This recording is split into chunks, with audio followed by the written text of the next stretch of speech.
दोस्तों, प्राचीन काल के 10 सबसे सर्वश्रेष्ठ धनुर्धर जिनके आगे भगवान कृष्ण भी नतमस्तक हो गए थे। पौराणिक काल में धनुर्धर तो बहुत हुए हैं, लेकिन एक ऐसा भी धनुर्धर था जिसकी विद्या से भगवान कृष्ण भी सतर्क हो गए थे। एक ऐसा भी धनुर्धर था जिसको लेकर द्रोणाचार्य चिंतित हो गए थे, और एक ऐसा भी धनुर्धर था जो अपने एक बाण से दुश्मन सेना के रथ को कई गज दूर फेंक देता था। इन सभी के तीर में दम तो था, लेकिन सर्वश्रेष्ठ तो सर्वश्रेष्ठ ही होता है। आप सोच रहे हैं कर्ण सर्वश्रेष्ठ है, तो जवाब है नहीं। आप कितना भी सोचें कि कौन होगा प्राचीन भारत का सर्वश्रेष्ठ धनुर्धर, तब भी आप शायद ही समझ पाएंगे। आप सोच रहे होंगे कि यह बात जरूर अर्जुन या एकलव्य के बारे में की जा रही होगी। नहीं, धनुर्धर तो बहुत हुए हैं, लेकिन उस जैसा धनुर्धर आज तक नहीं हुआ और भविष्य में कभी ना होगा।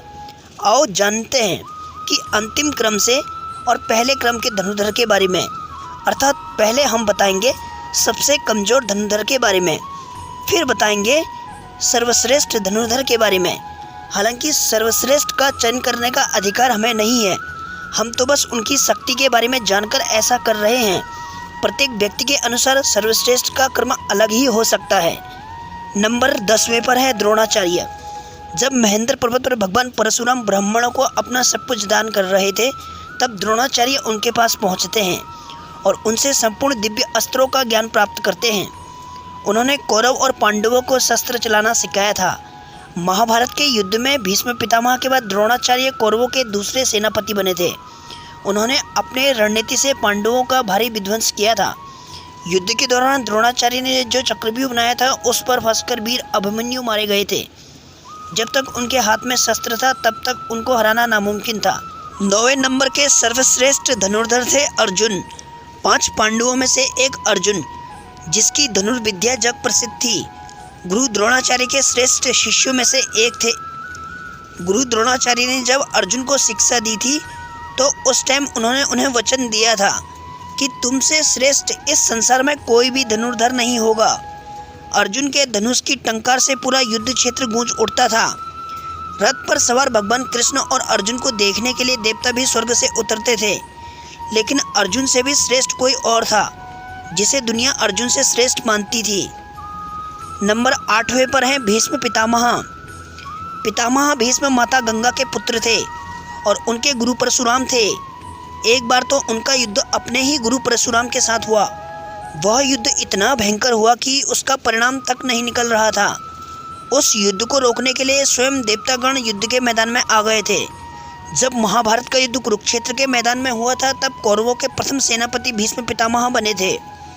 भीष्म के आगे पांडव पक्ष का कोई भी योद्धा नहीं टिक पाए थे।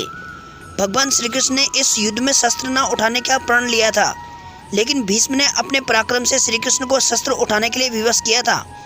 भीष्म को युद्ध के नियमानुसार हराना असंभव था, इसलिए शिखंडी को सामने रखकर अर्जुन ने भीष्म पितामह को बाणों की सैया पर सुला दिया था। नंबर 7 पर हैं एकलव्य। जब गुरु द्रोणाचार्य ने एकलव्य को शिक्षा देने से इनकार कर दिया था, तब एकलव्य ने गुरु द्रोण की मूर्ति बनाकर मूर्ति के समक्ष खड़े होकर गुरु द्रोण से धनुष विद्या सीखी थी। गुरु द्रोण को जब इस बात का पता चला कि एकलव्य अर्जुन से भी श्रेष्ठ धनुष बाण चलाना सीख गया है, तो उन्होंने एकलव्य से पूछा कि तुमने यह विद्या कहाँ से सीखी है। इस पर एकलव्य ने कहा, गुरुवर, मैंने आपको ही गुरु मानकर आपकी मूर्ति के समक्ष यह विद्या हासिल किया था। इस बात पर द्रोण ने कहा कि तो हम गुरु दक्षिणा के हकदार हैं। एकलव्य यह सुनकर प्रसन्न हो गया और कहने लगा, मांगिए गुरुदेव, क्या चाहिए। द्रोण ने कहा कि तुम जिस हाथ से प्रत्यंचता चढ़ाते हो, वो हाथ का अंगूठा मुझे चाहिए। जिसके बाद एकलव्य ने अपने अंगूठे को गुरु द्रोण को दे दिया। एकलव्य इतने शक्तिशाली थे कि भगवान कृष्ण को उनका वध करना पड़ा। 6वें नंबर के सर्वश्रेष्ठ धनुर्धर थे बर्बरिक। बर्बरिक महाभारत काल का सर्वश्रेष्ठ धनुर्धर था। युद्ध के मैदान में भीमपुत्र बर्बरिक एक पीपल के वृक्ष के नीचे खड़े हो गए और यह घोषणा कर डाली कि मैं उस पक्ष की तरफ से लड़ूंगा जो युद्ध में हार रहा होगा। भीम के पुत्र बर्बरिक के समक्ष जब अर्जुन तथा भगवान श्री कृष्ण उसकी वीरता का चमत्कार देखने के लिए उपस्थित हुए थे, तब बर्बरिक ने अपनी वीरता का छोटा सा नमूना मात्र ही दिया था। कृष्ण ने कहा था, जो यह वृक्ष है, इस वृक्ष के सारे पत्तों को एक ही तीर से छेद कर दो तो मैं मान जाऊंगा। बर्बरिक ने आज्ञा लेकर तीर को वृक्ष की ओर छोड़ दिया। जब तीर एक एक करके सारे पत्तों को छेदता रहा, उसी दौरान एक पत्ता टूटकर नीचे गिर गया। वह पत्ता भगवान श्री कृष्ण के पैर के नीचे चला गया। भगवान कृष्ण ने उसे छुपा लिया। यह छेदने से बच गया था, लेकिन सभी पत्तों को छेदता हुआ वह तीर श्री कृष्ण के पैरों के पास जा रुका था। तब बर्बरीक ने कहा था, प्रभु आपके पैर के नीचे एक पत्ता दबा हुआ है, कृपया पैर हटा लीजिए, क्योंकि मैंने तीर को सिर्फ पत्ते छेदने की आज्ञा दी है, आपके पैर को छेदने की नहीं। उसके इस चमत्कार को देखकर कृष्ण चिंतित हो गए थे। भगवान कृष्ण यह बात जानते थे कि बर्बरीक प्रतिज्ञावश हारने वाले का साथ देगा। यदि कौरव हारते हुए नजर आए तो फिर पांडवों के लिए संकट खड़ा हो जाएगा, और यदि जब पांडव बर्बरीक के सामने हारते नजर आए तो फिर पांडवों का साथ देगा। इस तरह वह दोनों ओर की सेना को एक ही तीर में खत्म कर देगा। इसलिए ब्राह्मण वेशधारी श्री कृष्ण ने बर्बरीक से दान की इच्छा प्रकट की। बर्बरीक ने दान देने का वचन दिया था। तब श्री कृष्ण ने बर्बरीक से उसका शीश मांग लिया। बर्बरीक समझ गया था कि ऐसा दान मांगने वाला ब्राह्मण नहीं हो सकता है। बर्बरीक ने ब्राह्मण से कहा कि आप अपना वास्तविक परिचय दीजिए। इस पर श्री कृष्ण ने उन्हें बताया कि वह श्री कृष्ण है। बर्बरीक के 3 ही बाण काफी थे महाभारत के युद्ध को समाप्त करने में। आज भी इस धरती पर बर्बरीक की पूजा खाटू श्याम के नाम पर होती है। नंबर 5वें पर है मेघनाथ। रावण का पुत्र मेघनाथ महावीर था। उसने इंद्र तक को जीत लिया था, इसलिए उसका नाम इंद्रजीत पड़ा। ऐसा कहा जाता है कि मेघनाथ ही केवल एक व्यक्ति ऐसा था जो तीनों देवों से प्राप्त शक्ति अर्जित कर पाया था। जी हाँ, तीनों देवताओं में आने वाले ब्रह्मा विष्णु महेश तीनों द्वारा प्रदान की गई 3 प्रकार की अलग अलग शक्तियाँ इंद्रजीत के पास मौजूद थी। इसी वजह से वह ब्रह्मांड का सबसे महान योद्धा कहलाया था। इंद्रजीत ने अपनी युक्त शास्त्र शिक्षा गुरु शुक्र से प्राप्त की थी, और उन्हीं से तीनों देवताओं के शस्त्र भी प्राप्त हुए थे। 4वें नंबर के सर्वश्रेष्ठ धनुर्धर थे अंगराज कर्ण। वैसे तो महाभारत काल में सैकड़ों योद्धा हुए हैं, लेकिन कहते हैं कि युद्ध में कर्ण जैसा कोई धनुर्धर नहीं था। कवच और कुंडल दान नहीं देते तो कर्ण को शायद मारना असंभव था। कर्ण के अर्जुन और एकलव्य से श्रेष्ठ धनुर्धर होने का प्रमाण यह है कि कर्ण के तीर की ताकत। उनके तीर में इतनी ताकत थी, जब वे तीर चलाते थे तो उनका तीर अर्जुन के रथ पर लग जाता था तो रथ पीछे कुछ दूरी जाकर खिसक जाता था। भगवान कृष्ण ने अर्जुन से कहा था कि जिस रथ पर मैं और हनुमान जी विराजमान हैं, उसके इस तरह पीछे धकेल जाने से पता चलता है कि कर्ण की धनुर्विद्या में बहुत बल था। 3रे नंबर के सर्वश्रेष्ठ धनुर्धर थे लक्ष्मण। राम के छोटे भाई लक्ष्मण को कौन नहीं जानता।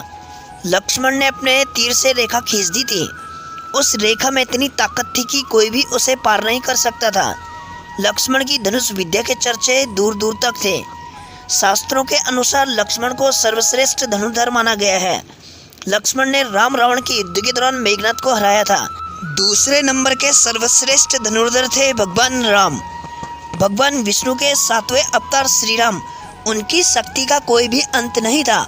स्वयंवर में जब शिवधनुष पर प्रत्यंता चढ़ाने गए थे तब शिवधनुष टूट गया था। ऐसा कोई अस्त्र नहीं था जो भगवान श्री राम के पास न था। एक बार समुद्र पार करने के लिए जब कोई मार्ग समझ में नहीं आया, तब भगवान श्री राम ने समुद्र को अपने तीर से सुखाने की सोची, और उन्होंने तरकस से अपना तीर निकाला ही था और प्रत्यंचा चढ़ाया ही था। तब समुद्र देव प्रकट हुए और उनसे प्रार्थना करने लगे। भगवान श्री राम को सर्वश्रेष्ठ धनुर्धर माना जाता है, हालांकि उन्होंने अपने धनुष और बाण का उपयोग बहुत मुश्किल वक्त में ही किया है। पहले नंबर के सर्वश्रेष्ठ धनुर्धर हैं देवों के देव महादेव। संपूर्ण ब्रह्मांड और धनुर्वेद की सृष्टि महादेव से हुई है। वो ही इस सृष्टि की शुरुआत है और वो ही इसका अंत है। उनकी शक्ति अनंत है। वह पल भर में ही किसी का भी विनाश कर सकते हैं, इसीलिए वही सर्वश्रेष्ठ हैं। अगर आपको ये वीडियो अच्छी लगी हो तो लाइक करना, चैनल को सब्सक्राइब करना, बेल आइकॉन हिट करना और कमेंट सेक्शन में हर हर महादेव लिख देना।